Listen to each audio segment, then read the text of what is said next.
Hello, and welcome to What We Wrote. I am Emma. And I'm Esme. And we are two friends who have been writing together for decades. In this podcast, we go back and read some of our terrible teen writing in all of its angsty and melodramatic glory. Mm-hmm.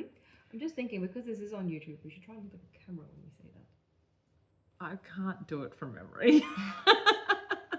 I'm sorry. Okay.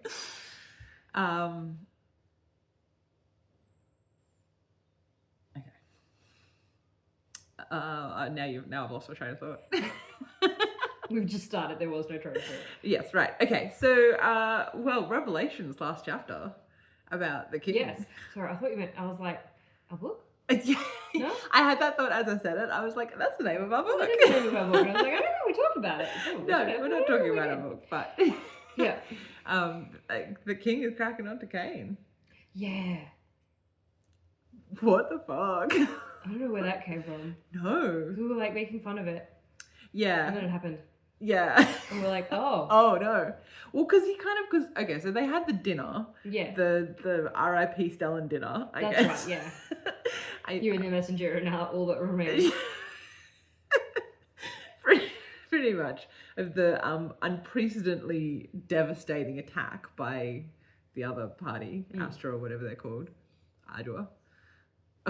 Which one are we? I don't remember which one we are. We are Ardua. Okay, so the Astron, so a truly devastating Astron attack on Stellan that wiped out the entire civilization. City, village, country. Unclear exactly what Stellan was. Yeah. But it's gone now. It is no more. It is no more. And then so they had the royal dinner that Vari was made to come to for reasons. She's Cori's friend. Even though she's Cori's friend, I guess. Cori is apparently just a maid, but sure. But sure. And Cori wanted her to go, I guess, so that she could flirt with Cain. Yeah. Because Cori is now convinced that there is something going on between them. Yeah. Apropos of nothing, basically. Sure. And then, because the king said something at dinner, I think. Yeah, he was making like little remarks. We were like, haha, wouldn't it be funny? And I was like, oh no, that is actually what we were going for. Yeah. Which is wild. And why? What a choice. What a choice we've made there. Like, I don't know, does this somehow tie into the whole, like, why Cain is being weird about the whole Derek thing? Like, I don't know. Yeah. It's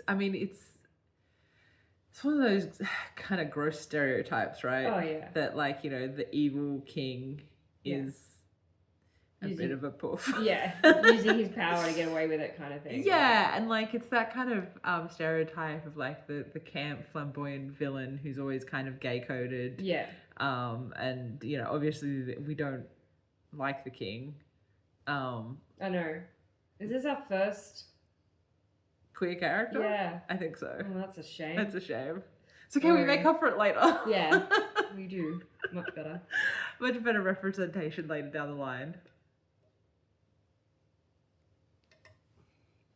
But yes, it's pretty grim. So we ended last chapter with Vari getting drunk. Yes, I think I do vaguely remember her becoming an alcoholic from here. I mean, wasn't she an alcoholic before? Yeah, I think she improved a little bit. Yeah, well, she had jobs to go to and stuff. and friends and stuff. But I remember definitely in earlier chapters us being like, oh, Vari is fully an alcoholic. Yeah. She's like, I haven't had a drink in like 24 hours. Yeah. Oh my God. So I think she's like relapsed. I mean, yeah, maybe she's just trying to deal with the reality of watching her monarch flirt with her boyfriend. I don't think that bothered her, to be honest. Yeah. Yep. All right. Well, we're back to Cori's chapter. Yay. What could happen? Nothing. Yeah. I'm sure. Most likely. I'm sure probably... it seems like you have been making a bit of an attempt to make her have a little bit more agency. Yeah, a little bit. A little bit less of a wet rag. I guess. I mean, her whole last chapter was basically just her being Vari, which was really fucking annoying. Like her whole... It's like her whole thing at the moment. Yeah. Really? Well, she's been doing that since the beginning of the book. Yeah, but like now, because she's like latched onto the thing with Cain, it's like... Yes. Like we were talking about last episode, it's kind of like the author showing their hand. Yeah. A bit like, I know that there's something going on between Kane and Barry. Yes. So Cori. Yeah, you can see the strings of the furniture. Cori's gonna keep pushing and pushing and pushing. Yeah. Even though she has no reason to think that. Okay, well, let's just get on with this. Rip the Band-Aid off. Rip the Band-Aid off. Doobie-doobie-doop. Mm-hmm. You good? Yeah, there was just this new little icon, and I was like, what is that? Nothing important, hopefully. No. Not telling you it's about to crash and die. No, it must be, I think it's just telling me that it's on portrait mode, but like I can see myself, so I figured that out. But thanks, Google. Cool. All right. Okay. Chapter 30, Cori. I had been watching Vari and Kane from a distance, hoping for any sort of attraction to show up. I was completely certain there was something there, some attraction between them. There was more than just friendship. The tension between them sometimes was like sparks of lightning or fire that flew, or the fire that flew from Bran's anvil as he worked the metal. No, there was something there. I just had to figure out what it was. And then get them to realize it. That would be the hard part. I'm a little ready. Yeah. It's also like, you've said that there's some attraction between them. And then you've said that there are like sparks flying. And then you're like, but I have to figure out what's going on. I'm like, well, you just said what's going on. What's going on? They're into each other. Yeah. You just said it. There's nothing to figure out. Put your elbow on the table. I'm thinking of you. Yes, I agree. I just, and it's just so like, I don't know, so romancy. Like, I mean, look, his entire country, Just city, village, was state, just town, whatever the fuck it was. decimated. Yeah. He's probably got other things on his mind. Yeah. He doesn't need you leering at him from the Yes. corner. Yes. And really, There's a time and place. yeah, like, is this really the most important thing that's happening at the moment? I really think so. You know, you're at war. Yeah. We're at war. We're at war. There's war happening. Yeah. She's so awful. Yep. I wasn't entirely sure what was going on over there, but it didn't seem encouraging. There seemed to be a lot of glaring and snorting going on, and even worse, Vari seemed to have managed to offend the king. I mean, that's all business as usual, though, I really, know, isn't it? right? That sounds like That sounds like Vari to a T. pretty standard. It was getting worse and worse. There wasn't much I could do that wouldn't be blatantly obvious, although that hadn't stopped me before. My jaw dropped as Vari spat a mouthful of wine at the king. What was that about? Oh, was that probably when that was her spit take, yeah. when the king was probably like, hey. Which, again, like, why would the king do that with Vari right there? Like, Does the man have no shame? or like a sense of, like, clearly, He's married. yeah. So even if being gay is an okay thing in this world, which we've not really established. And I feel like it's not the way Vari is responding. Yeah, but like, so he's married and he's the king. Yes. He still probably shouldn't be doing that sort of shit Exactly. in public, especially to like the captain of the guard. Yeah. Like, it's not even like, oh, it's a chambermaid or chamber boy or whatever. Yeah. Like, it's the captain of the guard. Yeah. And also his wife was like right there. Yeah. Like, yeah. And to make it worse, as we've established, he isn't a ruling monarch. No. So like he's really, I feel like really playing with fire here. Yeah. Because like his wife Yeah. is the queen. Yeah. He has no power. No. She could just without choose her. to behead him and then, Exactly. and then where is he? And marry someone else. Yeah. My jaw dropped as Varys spat a mouthful of wine at the king. I swore softly to myself and rose to my feet, dumping my own wine on a table. I hesitated as Vari beat a quick retreat, a wise move from the expression on the king's face. His hand brushed Kane's arm briefly, and my brows lifted a fraction as the knight jerked his arm away. Kane's doing a real no-homo movie. Well, I mean, completely valid. to be but fair like, to him, he's really, I mean, I don't think it might not have anything to do with that. He might just be the fact that you are the king, you're my boss, this is weird. Maybe. And we're in a public place. Yeah, well, yeah. I decided that as Vari seemed to have made the right choice and left while she still had her head, I decided to retreat into my corner with a glass of... What? What did she decide? She decided 2 things. Yeah, that was a mess of a sentence. I decided that as Vari seemed to have made the right choice and left while she still had her head, I decided to retreat to my corner with a glass of wine. I think I forgot where I was going with that sentence. Because it's over the page, so I feel like a maybe... lot happens between one page and the next. Right? Yeah. And like, you can't keep track of what's going on. Nope. I was starting to feel a little dizzy, but maybe that would help me get through the evening. Then again, maybe not. Why bother saying it then? Also, you can tell neither of us had ever really spent much, if any, time drunk. Oh, I don't think either of us had been... Well, I certainly hadn't been drunk by this point in my I life. don't know how old we were, but yeah. I mean, I didn't get drunk till I was 18, so... Me neither. Yeah, sure. I definitely hadn't been drunk. I crossed my legs with a swish of fabric. The bodice of my gown felt too tight and wouldn't let me slouch like I wanted to. My satin skirts were heavy and bulky, and I craved my bed, but I couldn't leave Vari here by herself. That would be bad for all parties concerned. Also, you made her come. So, Yeah. I mean, maybe you should go and, I don't know, talk to her or something. It's your fault she's here. Yes, then she's your friend. Yeah. I let an hour or so pass before I decided to go and find her. Jesus. An hour? An hour? That's a lot. That's a long can happen in time. an hour. She could have walked home. Right? Can you imagine being at going to a party with your friend and her abandoning you for an entire hour? Yeah. Crazy. Dick move. By this point, the stoic, staid gathering was degenerating into a more lively party. I found her in a corner, surrounded by empty... I know this is like a medieval, like a medieval party, but when she said like degenerating to a lively party, I'm just imagining people like a rave, like boom, boom, boom. Doof doof music going, black light.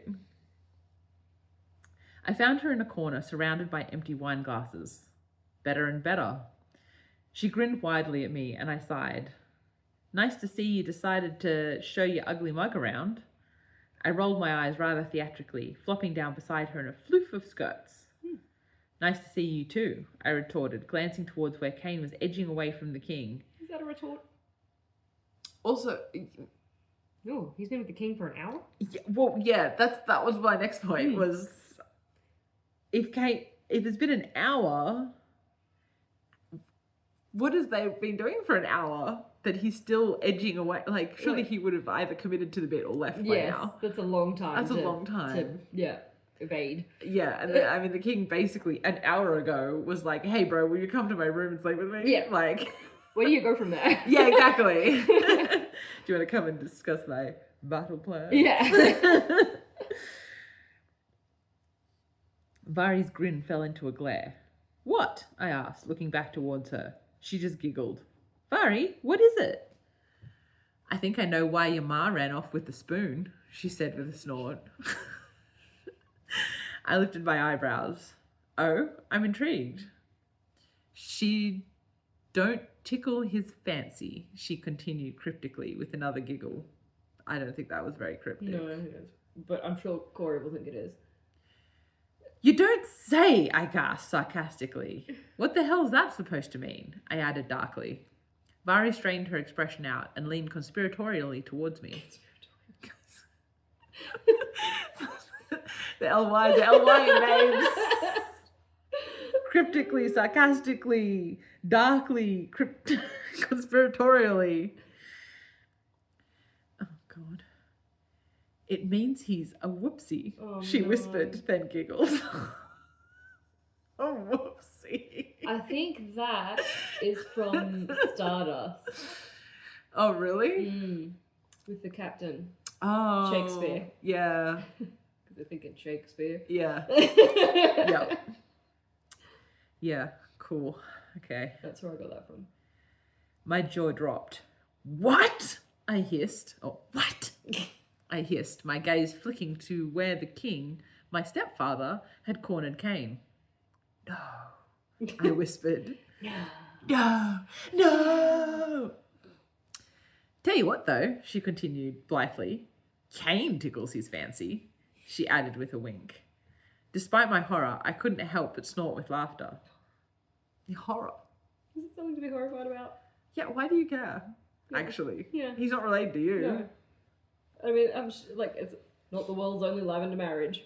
For sure. And like, in fact, Cori should be pleased because I feel like it kind of vindicates Norella a little bit about like... Yeah, like, clearly it's some kind of arranged marriage. Yeah, Like, exactly. yeah. So like, and I mean, yeah, because the king's not being subtle about it. No. So I have to assume Norella knows. Yeah. In which case, you know, the sort of scarlet woman who cheated on her husband and got pregnant by another man. Yeah. Suddenly it's like, okay, well, maybe she wasn't in the wrong. No, yeah, exactly.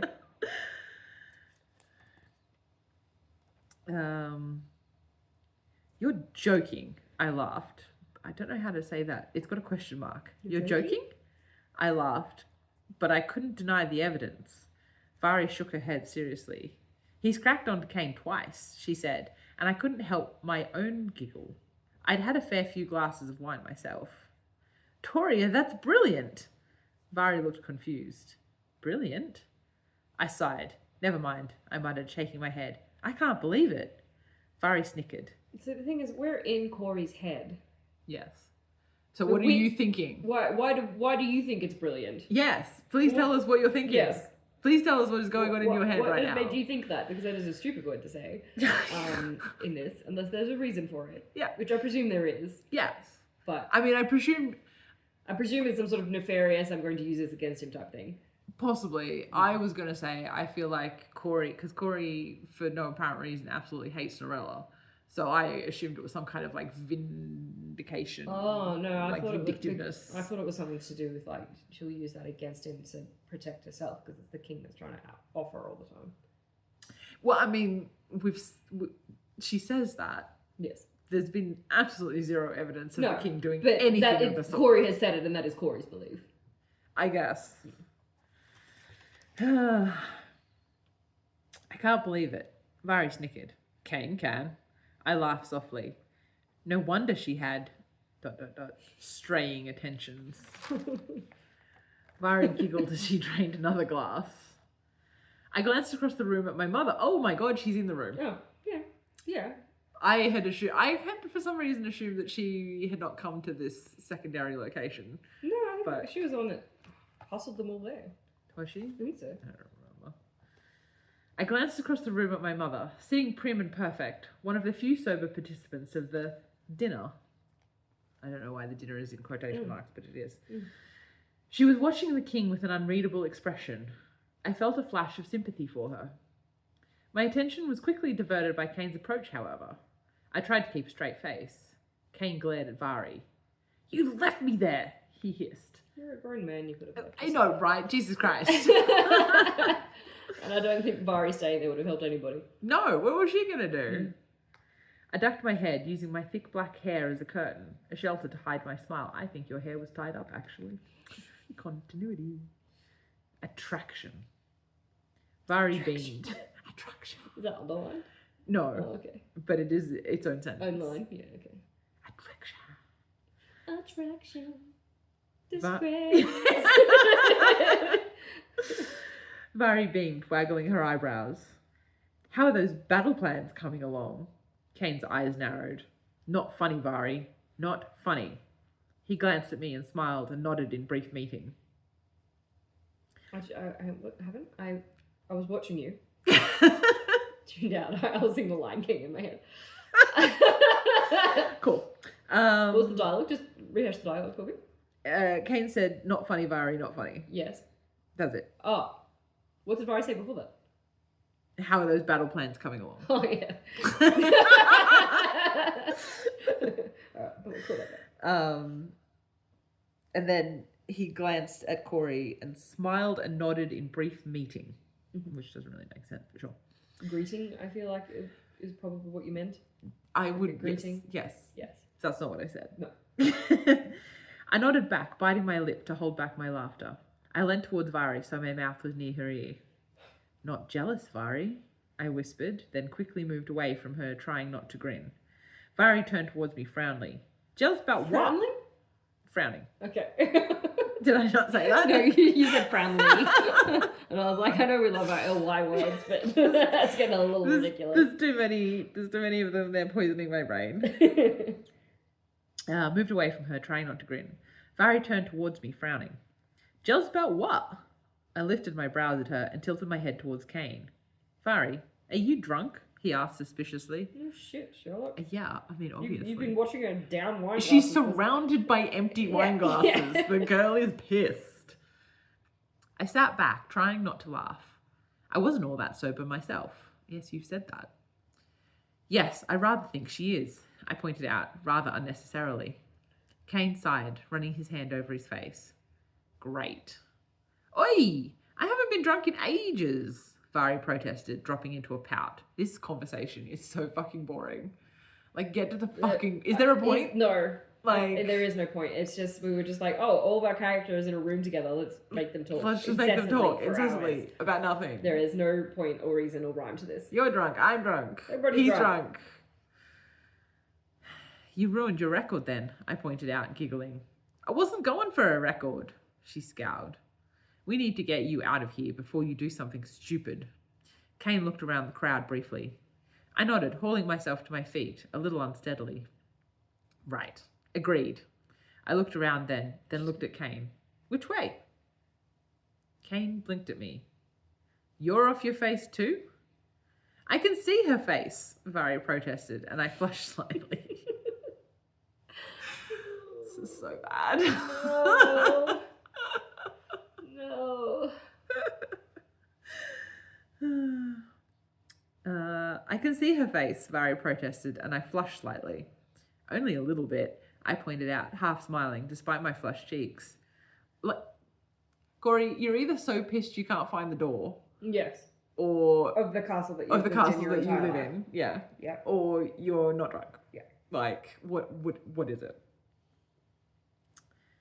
Only a little bit, I pointed out, half smiling, despite my flushed cheeks. Kane's eyes narrowed fractionally before he relaxed slightly. Oh, Jesus Christ, there's so many of them. Oh, I'm so bored. Stop yawning. I'm sorry. Good. Help me with her. It's only a matter of time before she faints. Faints? Faints? Oh, my delicate constitution. Get the smelling salts. I do not faint, Vari snapped, glaring at Kane. Before you pass out, then, he corrected with an exasperated... You need to get comfy. Good. No, please, go lie down. Don't rub your whiskers on my legs. For the benefit of the podcaster, she's not talking to me. I wasn't going to edit that out. But... There. Go to bed. Go lie down. Go lie down.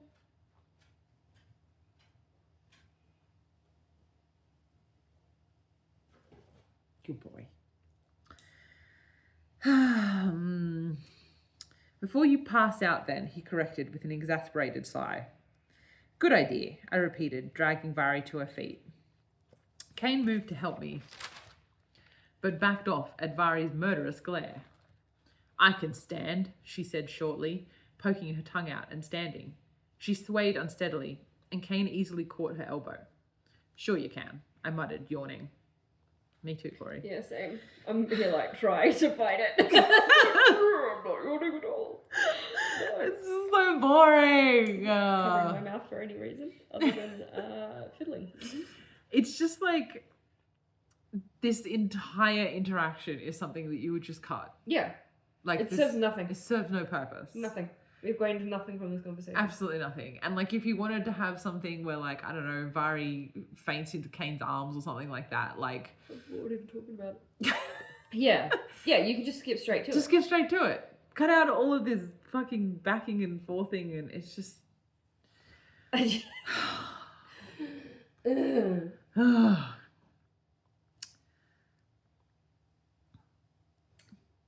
Sure you can, I muttered, yawning. I never said I could stay standing.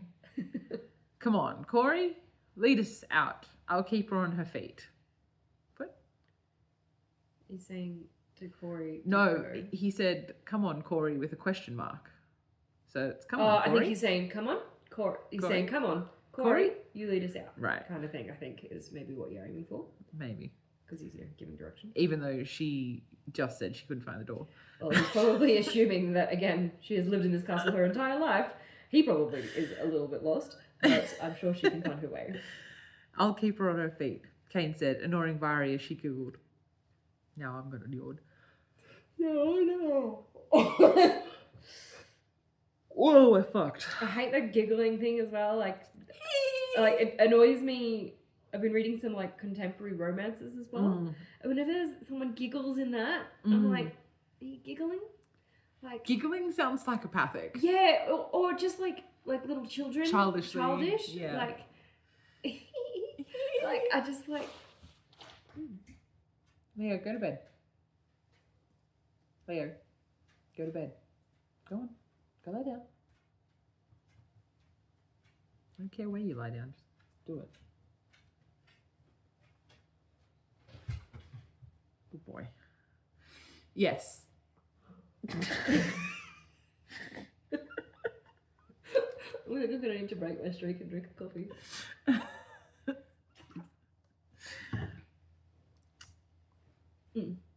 Yeah, it's fucking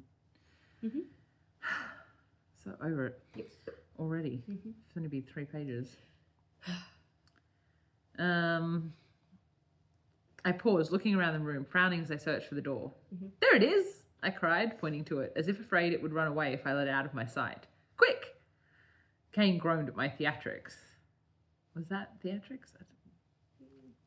It's all right, it's not going anywhere, he assured me, but Vari broke in, her speech slurring. You can never be too sure.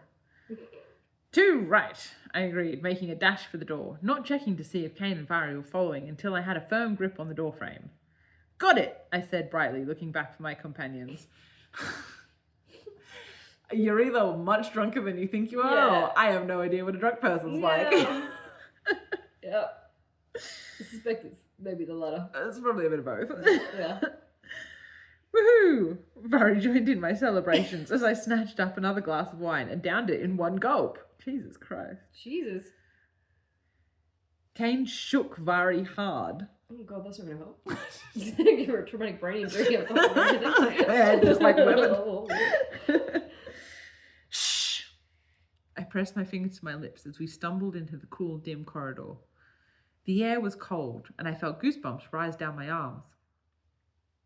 To the stables and the horses, I cried, taking a few bounding steps, my shoes clattering over the stone floors. Kane took a step towards me, hand outstretched, leaving Vari standing by her own power. She giggled, swayed, and then tumbled into Kane's arm. Toria, he grunted as he caught her, and I snickered. Attraction! I muttered to myself, spinning self-importantly on my heel to find myself standing very close to Bran. Oh. Speaking of attraction. Speaking of... What the fuck's he just loitering in the hallway? Like a creep? It's like, oh, I wasn't invited, so he's just like at the window scratching the glass. Like... It's not my world. I want to be part of your world. Christ. What the fuck is he doing here? I feel like it's literally like, let's get them drunk so we can like remove some inhibitions. Yes. And then split them up, because obviously nothing's going to happen with Vari and Kane if they're together. Exactly. So, oh look, here's Bran to get rid of Cori. Get rid of Cori, literally. And I'm sure we'll jump back in time and find out what happened during Vari's chapter. I'm sure we will. Yeah. I spinning self-importantly on my heel to find myself standing very close to Bran, his blue eyes peering down at me in concern. Cori? He asked, surprised. Why is he surprised? She lives there. No, you didn't see her leave through the window. I grinned. They have attraction, I whispered loudly. If you can call gravity an attraction, he muttered. It's quite funny. A good laugh. He muttered, then looked up at Bran. Oh, that was Kane. Oh, my line.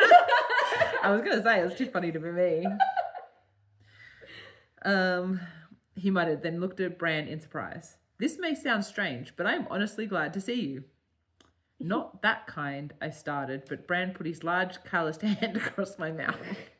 Thank you, Bran. That's what everyone is dreaming of doing. We all love this for us. Never have I been so into gags before. Exactly.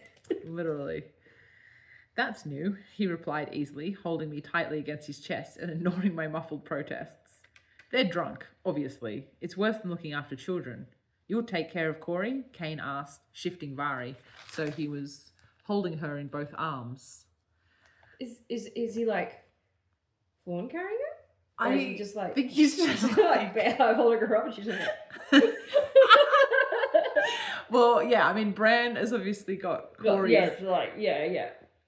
like this, and then I guess Kane is kind of doing the same thing to Vari. Maybe. Or holding her with holding her by her shoulders. Yeah, I can see him doing that. Yeah. And she's just like, whoa. Like, you know how like the doll stands that go onto their arms? Yes. And then... It's basically scarecrowing it. Yeah.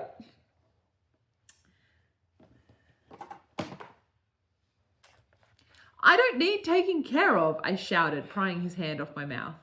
Bran's arm tightened around my waist. I think I can manage that, he said smoothly, a certain tightness in his tone. Why is he upset? Because she put herself in danger or some shit, probably. Probably being uber protective, because like, oh, how dreamy. Gross. I mean, it cannot be. It cannot be. It can be very nice. It can but be this sexy. is going to be gross. This is going to be gross. Because we have no idea how to handle it. Yeah, and also Bran is like... He's not very protective. Really, he's not really the book boyfriend No. we were dreaming of, you know what I mean? Like, not by any stretch of the imagination. I think the fantasy of the like, you know, touch her and die, or like the whole protective man thing is only sexy when the man is sexy, and Bran is not. No. Kane laughed, frowning slightly. Is he laughing or frowning? Like,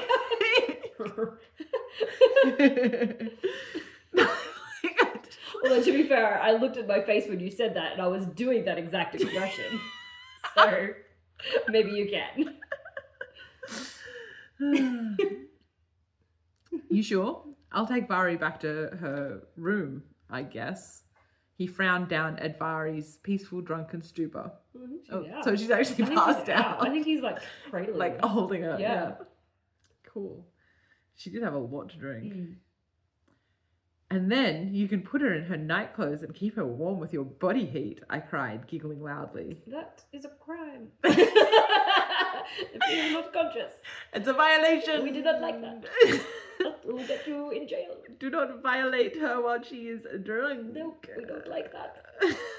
At all. At all. I cried, giggling loudly. Bran sighed. Yeah, we'll be fine. Kane frowned curiously at me. What?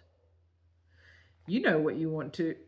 You know you want to, and she wants you to. Perfect excuse. And then you can blame it on being drunk too.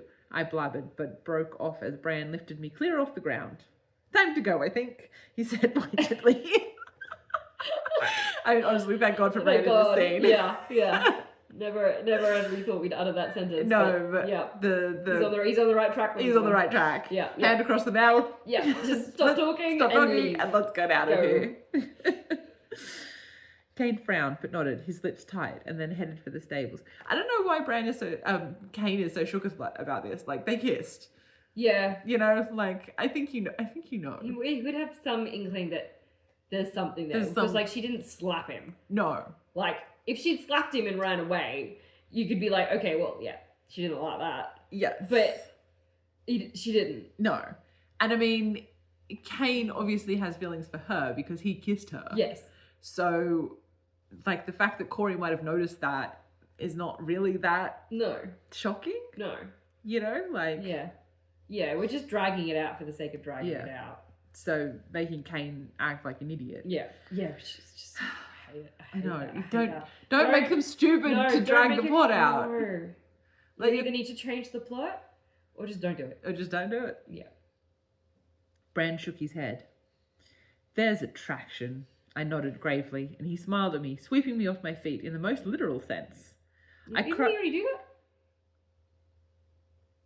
that? Or have you gone back and repeated it? I don't know. Okay. So Bran lifted me clear off the ground. Yes. And then he swept me off my feet in the literal sense. So did he just like before like just pick her up? Yeah. Like, she's like time to go. and then put her down again so that you can pick her up like when properly. you like pick up a whole heap of blankets and you're like trying not to trip over them while you walk. Yes, yeah. Painting a picture.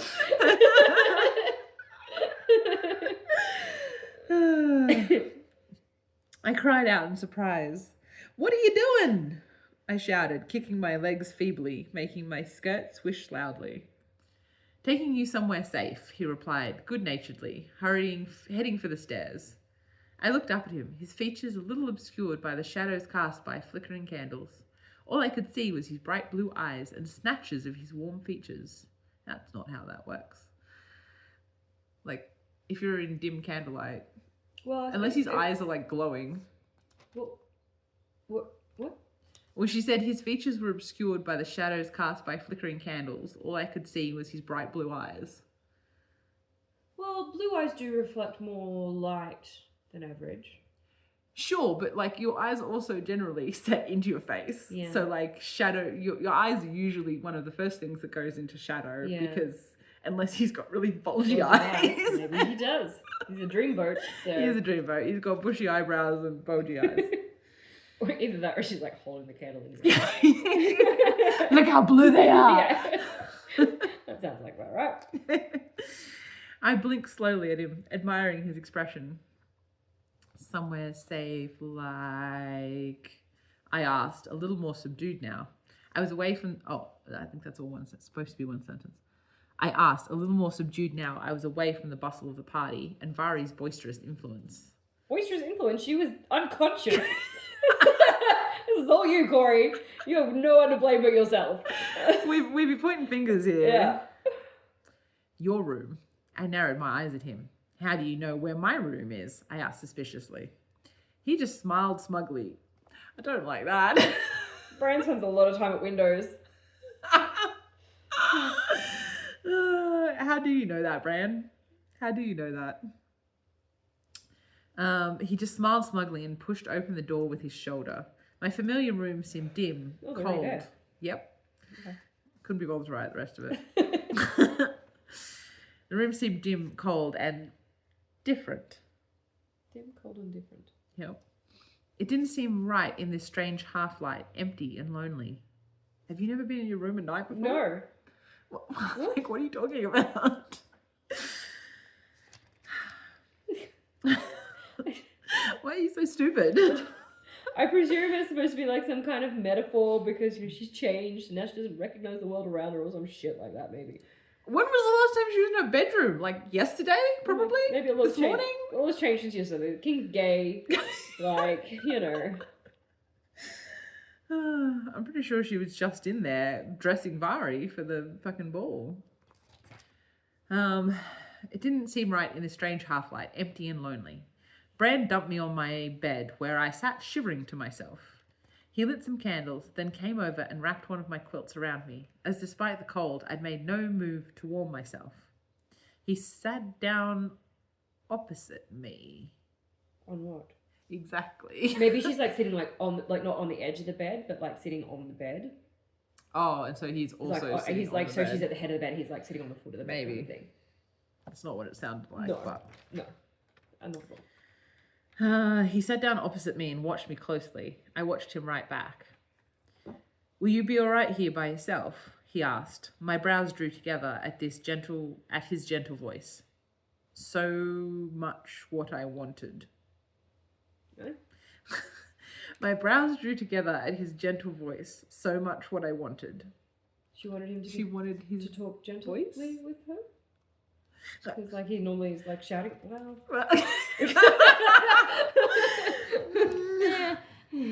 Cori probably gets that a lot. "I don't want you to go," I mumbled, looking down at my hands, thinking about Vari and Kane. the obvious chemistry between them, the ease with which they interacted, compared to me and this uneasy half relationship between me and Bran. I don't think you're seeing what we're seeing with Vari and Kane. Well, nothing about that has been like straightforward or easy. At least Bran and Cori have been on a date. Well, yes. So my point would be like, girl, you've been on a date. Yeah. Like, how is it a half relationship? Yeah. But on the other hand, even though Kane and Vari have been like antagonistic, they do have chemistry. Yeah. Like they do. Like actually even talk to each other and yes, just exactly. sit there in awkward silence. Exactly. And like the banter is bantery and like, you know, it does seem easier in that sense, whereas there's a lot of awkward silence, stammering and blushing and that kind of nonsense with these guys. I glanced up at him and he smiled at me. I giggled. They do, you know, I said slowly. Who? Bran said, looking confused. Vari and Kane, I cried, slapping his knee. Can't you see? They're all over each other. Bran's brows lifted slightly. Right. I think you need to go to sleep, he suggested, pushing me back on the pillows. I glared up at him. I can't sleep like this, I pointed out, waving at my tight-laced gown. Bran's eyes widened slightly. Well... Bran, she is drunk. Don't do it. She is very drunk. She's so drunk. Drunk is not consent. She's incoherently drunk. Jesus Christ. Oh, it's gonna go there, I know it. Oh, good. Well, go get changed, he mumbled. I gave him a long look, then crawled out of bed, stumbling slightly over my skirts. I reached around behind myself, but my fingers slipped and fumbled clumsily over the strings. I gave a frustrated little huff, verging on a sob. Do you have maids for this? She is a maid! Yeah, but she can't do it herself, but I presume she has maids. I mean, maybe. She shouldn't. Why has she got maid? She's a maid. Yeah, but she's the daughter's, the queen of the whatever. She's, oh, fuck it. Oh, no. And now she's crying. Oh, of course, that's a natural state of being. Yeah. That's a default. Bran! I cried. I heard a little groan from behind me. Then I could feel the gentle tugging on the back of my gown. I can't believe I'm doing this, he muttered, pulling the laces loose and sliding my gown off over my head. Okay, you could have just pulled the laces loose. Right, like, she can do it from there, She can do it from there. The only thing she was struggling with was the laces. Yes, absolutely. And also, like, you can sleep in the fucking dress. Like, yes. once you've got your corset loose and just lie down. You're that pissed, you're not going to care. Yeah. Sliding my gown off over my head, leaving me standing in my shift. A little bit of shame slipped through my drunken haze, and I wrapped my arms around myself, blushing faintly. I turned halfway towards him, looking up at his face. He was watching me closely, holding my waist hesitantly. What? Why is he holding your waist? Let it go. Step away, kiddo. And also, didn't he just like pull the dress off over her head? Yeah. How is he like then he had to deliberately go back and grab the waist. Yeah. Like that's questionable. That didn't happen by accident. You can like if we're being generous with him, he could have taken the dress off with his eyes closed and then used that as a shield to leave. Absolutely. And I mean a true gentleman would have. There's truly no reason that he needed to really touch her. No. To take the dress off. No. If he was holding the top of the dress. Yeah, he could have just held that and be like, all right, sit down. Yeah. Or just whipped it. Just like,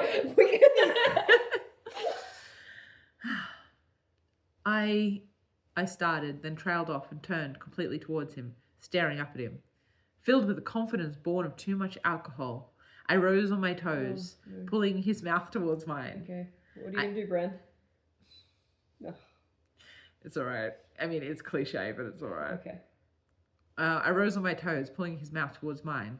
I hesitated, my parted lips inches from his. He's just going to throw up. Then everything went dark. Oh, she fainted. She fainted. Right. Oh, she passed out. Passed out. So she's literally blackout drunk. Jesus. But, I mean, presumably, he put her to bed and left. Well, one would hope. One would hope. 3 till the break. The next morning, I woke with a crippling headache. The daylight was like daggers stabbing my eyes and searing into my brain. I never felt so wretched. As a child, I'd had a necessarily resilient nature and had never been prone to long periods of sickness, and thus was entirely unprepared for the nausea and migraine-like headaches that plagued my waking moments. Is one unwell morning a lengthy sickness? I think she's saying, like... Never been sick and alive? I assume she's saying that, like, she's not kind of, like, used to feeling unwell because she's, like, resilient. Sure. And compared to her sickly brother who died at age, like, 23 or whatever. Unclear, because he was also 8 to start with. So somewhere between the ages of 8 and 23. He was 23 when he died. I don't know how old he was at the start of the story, but he was 23 when he died. I moaned, covering my face with my hands and turning away from the light. How'd you feel? Bran's voice seemed unfairly loud and clanging, so he stayed. Make sure he didn't choke on her and vomit, I guess. I suppose, yeah. Unfairly loud and clanging to my sensitive ears. Awful, I muttered, forcing gummy eyelids open a crack. I heard the shuffle of his feet, and with moments he came into my narrow line of sight. He was still dressed as he had been last night, in his simple blacksmith clothes. I don't know what else he would be wearing. Yeah. I was going to say, I don't think she described what he was wearing. No. Too busy yelling attraction every 3 seconds. I blinked slowly as he gently brushed my hair back from my brow. Do you ever actually do any work? Good question. Savage. True. True, but savage. I slurred, my mouth feeling dry and sticky, leaving me feeling pretty well revolting all over. He laughed easily, and I flinched. Yes, actually, which is why I have to go soon, he added, his reluctance obvious. I pulled a face. Ugh, you going to leave me? I moaned pathetically, clutching my head piteously. I don't want to get out of bed. Ever. Funny, he muttered, grinning. I seemed to have a lot of trouble getting you in there last night. I think I'm missing a word. I seemed to have a lot of trouble getting you in there last night, continued, and I buried my head under my pillow with a moan.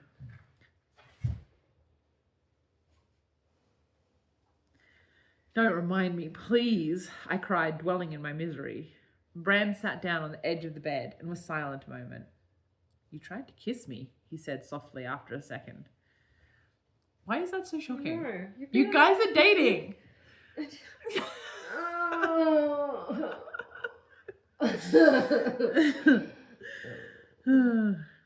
I became very still. Tried? I said slowly, warily. You sort of fainted before you finished. He paused, started. He corrected himself. My cheeks grew hot. Oh, I mumbled. There was another pause, leaving my head buried under my pillow. I don't mind, he said softly. I was rather disappointed when you passed out. I wasn't entirely sure I wasn't still asleep, or drunk for that matter. I slowly brought my head out from under the pillow to peer at him cautiously. What? I breathed. He kissed you! He asked you on a date! He kissed you, Cori. He's already You guys kissed are dating. You guys are dating. You guys are together. Why are you shocked that he would want you to kiss him? This is even stupider than him being surprised that she tried to kiss him. He's kissed you already. Oh my God. Oh, I hate them. Stupid fucking God.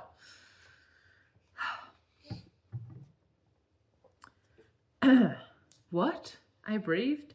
He smiled slightly, touching my face again. He didn't speak, but leant down and gently, tenderly pressed his lips to mine. Gross. I bet she tastes disgusting. Yeah, morning breath doesn't exist in books. Yeah, that's true. But I mean, she's just spent like 10 paragraphs describing how revolting she feels. Yeah. So, Yeah. you know. My heartbeat skipped and sped up, my lips parting a fraction. His mouth was warm and soft. I could feel his breath on... What? Oh, no. I could feel his breath and his hands, one resting on my shoulder, the other on my waist, and my skin thrilled to his touch, the hairs down the back of my neck standing on end. It was as if, no. My brain keeps wanting to fix these sentences. Yeah. It was if I could feel every inch of his skin touching me more intensely than even... What the fuck is this sentence? You got a little excited right this. Maybe. It's just a kiss, girl. It was if I could feel every inch of his skin touching me more intensely than even my legs, still tangled in the bedclothes, all my shift hanging loose from my shoulders. Oh, she's died. Oh. So, okay, I think what she's saying is that, like, she could feel his hands more than the other things she can also feel. Okay. Sure. I could feel every inch of his skin touching me more intensely than even my legs is such a strange thing to say. Can you not feel your legs? I mean, yeah. Leo, go lie down. You're gonna have I to can go feel your outside. legs. Go lie down. No, Leo. Go lie down. Or you're gonna have to go outside. Okay. Cori can't feel the legs. The pain in my head faded in the wake of his warm touch. My breath caught unevenly in my throat, and then it was over. He pulled away sharply, and I fell forward a little as I attempted to follow the feeling. His blue gaze scanned my face, and I met his gaze hungrily. Bran, I whispered, my shyness returning in bits and pieces. He smiled and stood up.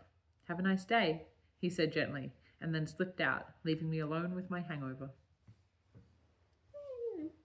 That was great. That was a little cute. It was a little cute. Yeah. It was a little Cute. 3 till the break. I'll use this chapter. No, not much longer.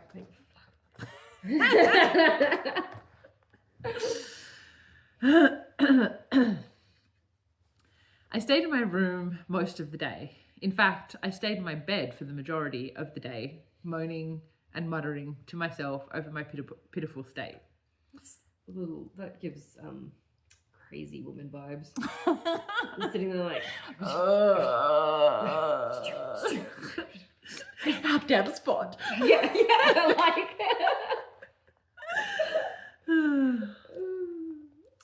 I didn't know how Vari coped with this. I'm sure we're about to find out. It was awful. can't get a hanger if you stay drunk. It was awful. Although thoughts of Bran's parting gift to me kept me warm and amused. Amused? I'm not amused. I can just imagine her sitting there being like, 3-second kiss. Yeah. I lay there, curled onto my side, comforted by the memory of his warm touch, the feelings it had woken in me. I was almost surprised by the strength of my feelings for him. No one is. No one else is. Everybody knows. Jesus It's like insta-love. fucking Christ.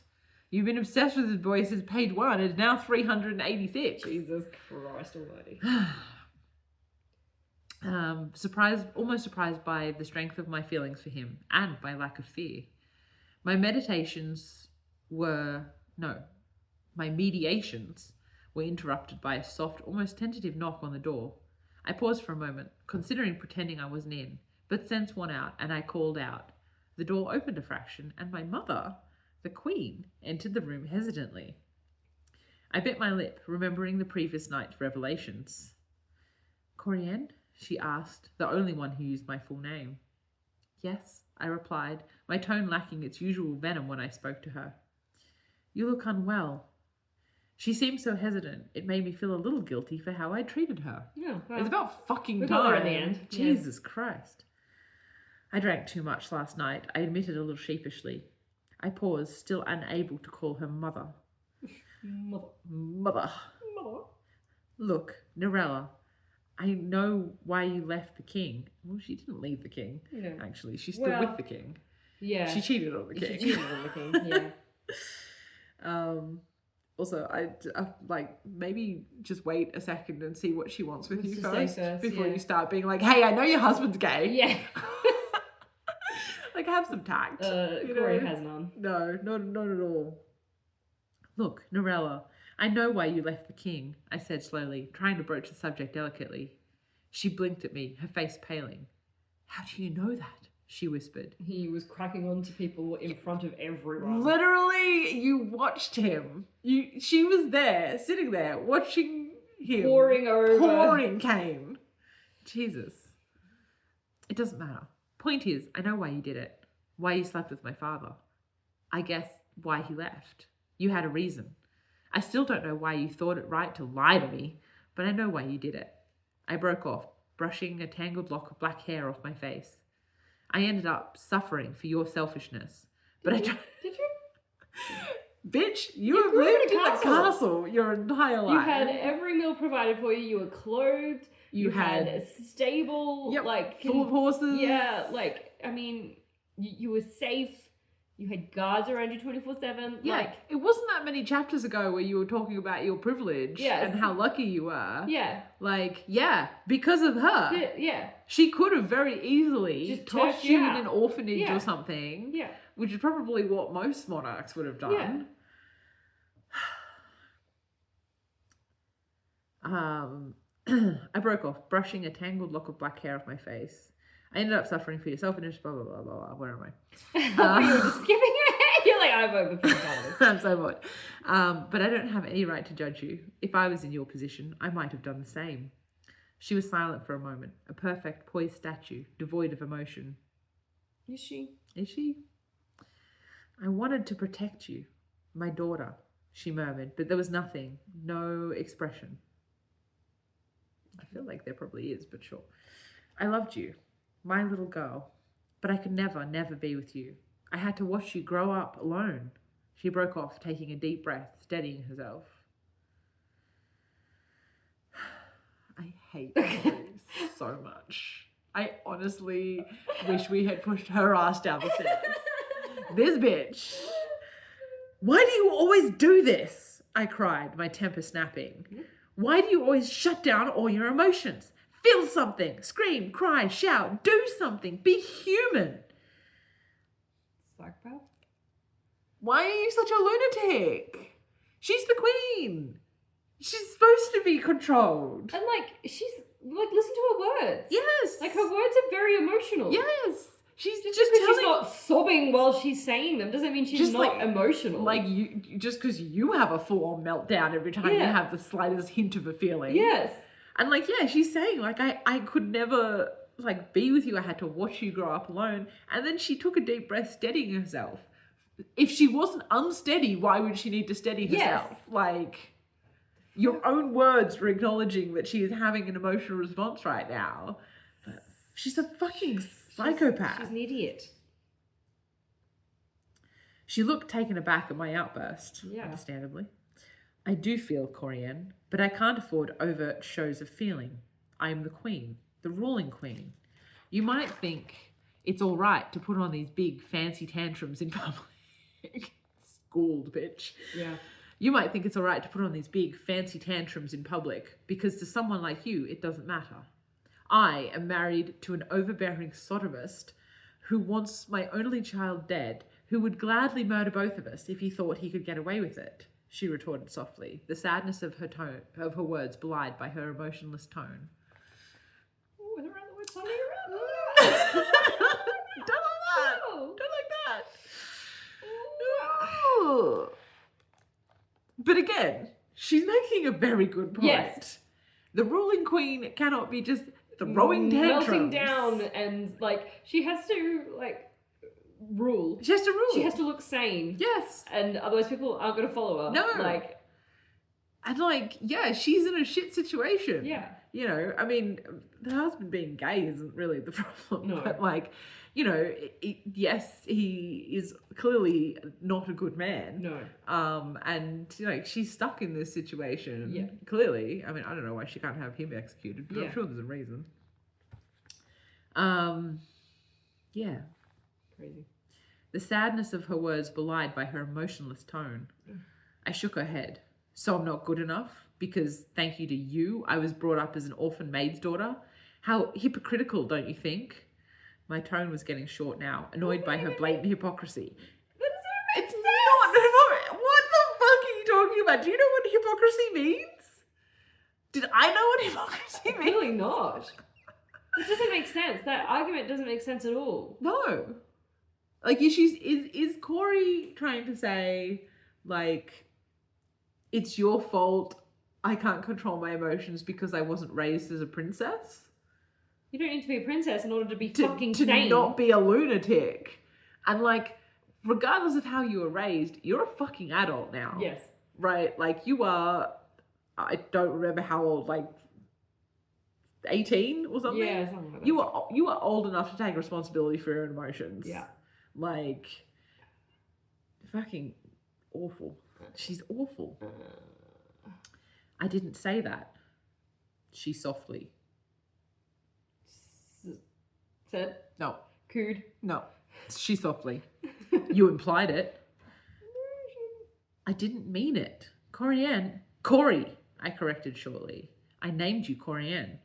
You lost that right when you lied to me. My name's Cori now. And Cori has friends and people more of a family than Cori ever had. I spoke softly now, my anger fading as I thought of the people in my life. Of Vari, Bran, my father, even Cain. Of the people I'd gained in my life who made it worth living. You removed yourself from my life, so I found something else. Something better. She pulled back from me slightly. She is such a bitch. Like, I do not understand why she hates this poor woman so much. Like seriously, she hasn't done anything. She done She's anything just wrong. like so fucking weird about it. Mean. She's just being so mean. Yeah. Poor Norella. She pulled back from me slightly. It's like that then, she said softly. Now you know you want to cut me out. I lifted my brows. You're hardly making an effort, I snapped, standing up a little unsteadily. You live in her house. Also, she came to your room right this second. She's That's why she's here. You from the king who wants to murder you. Who wants to murder you? I think that's quite enough. She could just let him. Yep. She could just be like. And again, have at it. She could have just dumped you in an orphanage somewhere, but she kept you and she raised you and made sure that you had a family. I was willing to forgive, willing to give you, our family, oh no, this is her. I think this is Cori. Yeah, you're sounding far too sane. There's a reason that, like, when you write dialogue, there's a certain way you're supposed to write dialogue so you can tell who's talking. Yeah. We don't do that. No. So it's sometimes really hard to tell until you get to the end of the sentence who's talking, who's actually speaking. So I think this I've tabbed this like it's a new piece of dialogue, but I think it's carrying on from Cori. All right. You're hardly making an effort, I snapped, standing up a little unsteadily. I was willing to forgive, willing to give you, our family, a chance, but you're just intent on keeping us apart. Have you even been to see him yet? Oh no, I think that is Norella. Jesus Christ. Okay. I was willing to forgive, willing to give you, our family, a chance, but you're just intent on keeping us apart. Have you even been to see him yet? The man you abandoned? Oh no, it is Cori. Jesus. So confusing. The man you abandoned your husband for? The father of your daughter? I snapped. She sniffed a little haughtily. He seemed to have no desire to renew our acquaintances, she said softly. Did you ask? He came back for business and he wanted to see you, his daughter. At least one of my parents care. I care. Isn't the fact that I'm here proof that I care? I'm trying to talk to you, Corianne, and you're not listening to me. Oh, at last, some feeling, I shouted back, despite her words, still not strictly listening to her. Oh, I'm glad you recognize that you're not listening to her. Yeah. Stop it, she said sharply, and for the first time, her voice rang with the authority of a mother, not a queen. I fell silent obediently. Listen to me, Corianne. You can shout and deny it and complain all you like, but I am your mother. You can't change that, no matter how hard you try. She was silent for a hesitant moment, then nodded shortly and strode out, slamming the door behind her, leaving me alone with a tangled mess of feelings and thoughts. That's the end of the chapter. Like, fuck. What the fuck? What a bitch. Oh, I hate her so much. She is so mean. She's just an awful person. She is. She's horrible. And like, I'm really on Team Norella here. Yeah. Like, give the woman a... She's trying. She's trying so hard. Don't Like, even know why Norella came to see her. No. Because Cori wouldn't let her fucking get a word No. in. She's just immediately on the attack. like, we don't know what... We don't know what Norella's life has been like. We don't know anything about it because No. Cori doesn't give a shit. Yeah. So like you can only imagine what's going on behind the scenes. Absolutely. I mean, not to mention her kingdom is at war. Yes. She's got a lot of shit She's going on. got a lot going on. Like, And now she's dealing with a fucking she's at war. teenager. One of her allies has just been obliterated. Yeah. She's got her husband is cracking on to the king, the knight, the captain of the guards, whatever, in public, in full view of everybody, absolutely in public. You know, her daughter is a fucking problem. The king is, you know, they don't have an heir to the throne. No. Like, she's got a lot on her plate, and does. she still made time to come and visit Cori. Yeah. We don't know why, No. because Cori wouldn't fucking talk to her. So it's just like, I hate her so much. so much. So much. What a bitch. Ugh. And again, really nothing happened in that chapter. No. Bran and Cori kissed. Yeah. Thank fuck. Yeah. Yeah. I'm sure they'll still find a way to be like, but did you mean it? Yeah. What does it mean? Do you really want to kiss Are me? you, do you like me? Oh, it's just so tiresome.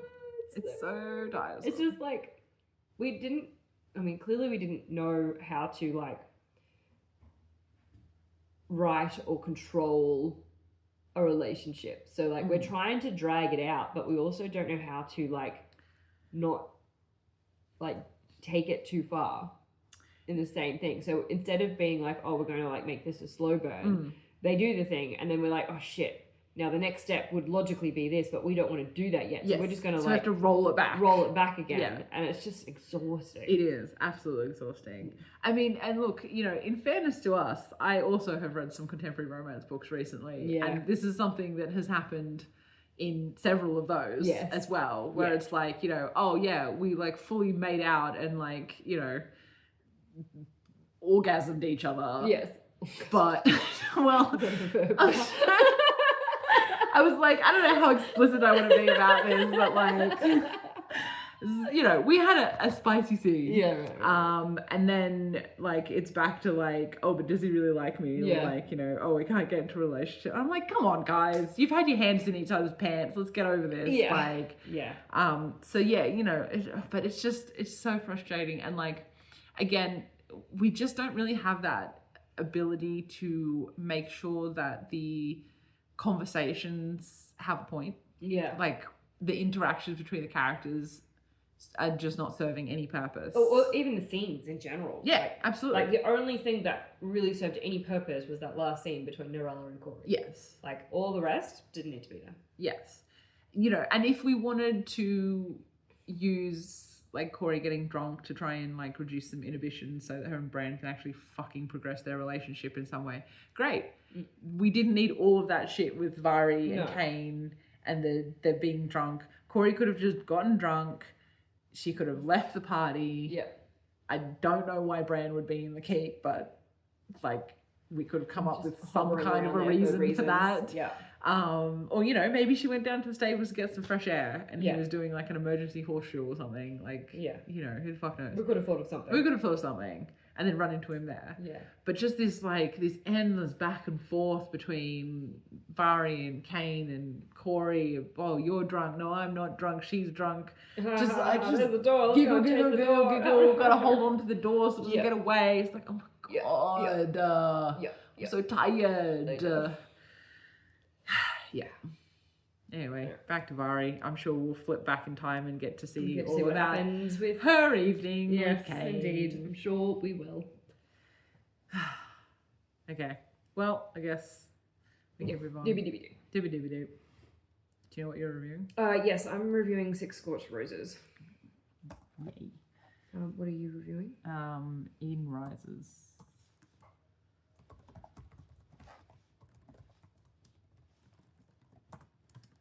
What was your last one?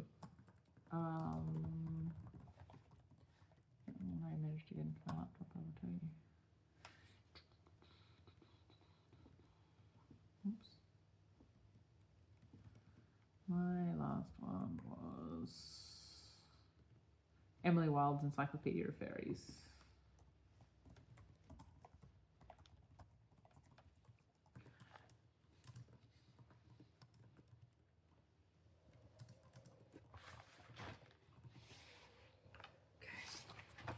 Okay. Ready? Okie dokie. So now we're moving on to the part of the podcast called What We Read. We talk about the books that we've been reading. Mm-hmm. What you been reading? So I read Six Scorched Roses by Carissa Broadbent. Yay! Our fave. Yeah. So this is one of the novellas that comes in between the two books of the Nightborn trilogy. So the first two. So the first Serpent and the Wings of Night and Ashes and Starburst. And Starburst King? Starburnt King. Starburst. Yeah. Yeah. So yeah, it came in between those. Fucking loved it. So good. So this is how you write a novella. So we obviously just read a novella that we didn't love. Did we? Oh yes, the Court of Chris and Crinkle. Christmas and which Christmas and bells. Yeah. So this reading this was just like, oh yes. So it wasn't as good as like the original series, obviously. Yeah, the full length novels. But it was still very good. It still had a really lovely character arc and story arc. And I read these obviously after the Nightborn duology. So the characters in this you do actually see appear in the Nightborn duology. And I remember when I read it, I was like, oh, those characters are really cool. I'd like to hear more about them. And then I was reading this and I was like, oh, there they are. Oh, there they are. Yeah. I was like, that name sounds familiar. And then the other one's name got propped up and I was like, oh, it's them. And it's like their story of how they, met and came to be, basically. So really, really excellent. So it's set in a different continent, I think, to the original books. Yep. And yeah, it was just really, really cute. It didn't I appreciate that the story, it never felt rushed or half baked. It felt like a completed story. Yeah. And I also really liked the main character. I assume it was on purpose, but she was a little bit autistic, I feel. Okay. Yeah. And it was a really cool way. Yeah, she did come across that way in the main books too. Yeah, I think. yeah. And it was just a really cool way to depict that, because I think repping autistic is really hard to do without it seeming weird forced or cringy or offensive. Yeah. It's hard to really give that the grace it deserves. But I think she nailed it. It was really well done. And there's not many characters that are autistic, not in this setting anyway. Yeah. There's characters that are about autism. Yeah. And that they're autistic, sure. But she was autistic, but it didn't really have any bearing on the actual world. It's just who the character was. So yeah, I really, really enjoyed it. Obviously it's a nice quick read. And yeah, I thought it was excellent. Excellent. Very good. Yeah. Love that. What about you? What were you reading? So I read this was an ARC I received. It's called Eden's Rise by Tristan Willis. I think it is the first book in a trilogy. Because I think the second one might have come out not long ago. Yeah. Anyway, so it's a dystopian. It's like a dystopian thing. I don't really know. A dystopian world, I guess you'd describe it. Yeah. Basically, there's the government has taken away everybody's emotions. Oh, Cori should go there. So a lot of problems. So there's kind of, everybody has this watch thing, this watch device that apparently tamps down their emotions. And the story is kind of about a couple of characters who don't want that and, rebel against the government or whatever. Yeah. This one, it's a really cool idea. Yeah. And I think that the concept of the world was really good. but I don't think the writing quite had the chops to pull it off. Yeah. I think writing characters without access to their emotions is really difficult. Yeah, especially if you want it to be like to really Yeah. really feel it. Yeah. And I think that like you have to be so conscious of stuff like the language that you use and like how you describe things, and it wasn't really clear. I think the sort of, I guess, the sci-fi aspect of it wasn't really developed enough for me. So these devices, I was like, I don't understand how they work. Yeah.